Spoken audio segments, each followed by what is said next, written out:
Raging Bull, when it was reviewed badly, I should say, by a number of trade papers, both trades, it said biopic. They had to find some way to.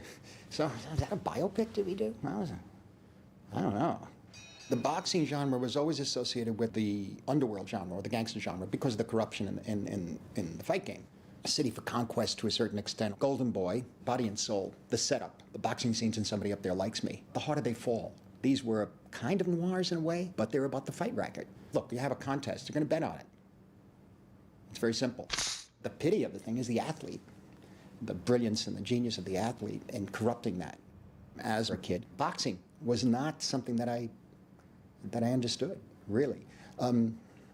Street fights, yes, I understood that. I saw that happen, but actual boxing, I didn't get it. And one of the reasons I didn't get it at the time, you did not have boxing on television the way we have it now. It was literally a small 9-inch screen, black and white, and was one angle. And I couldn't tell who was fighting whom. And I remember my father and his brothers and everybody standing by the TV and cheering and shouting and betting and that kind of stuff. I couldn't tell what the hell's going on. I didn't understand the dynamic. I didn't understand the power and the nature of what it means to think on your feet that way and the extraordinary physical ability, the athleticism of it.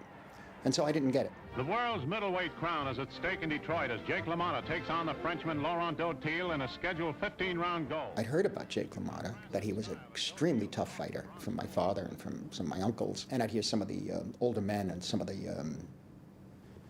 men in the street, the shoe parlors and candy stores talk about him. Wasting no time in his final all-out assault on the aspirations of Dautil, LaMotta throws caution to the wind, and down he goes to hear the 10... The first time I really became aware of him, I think, was in The Hustler, where he acted as a bartender, and people pointed out that it's this Jake LaMotta, and he's a real fighter, and and I had seen faces like that in on the waterfront. Two-Ton Tony Galento, Tammy Mariello, and these guys who looked like my cousins and my uncles.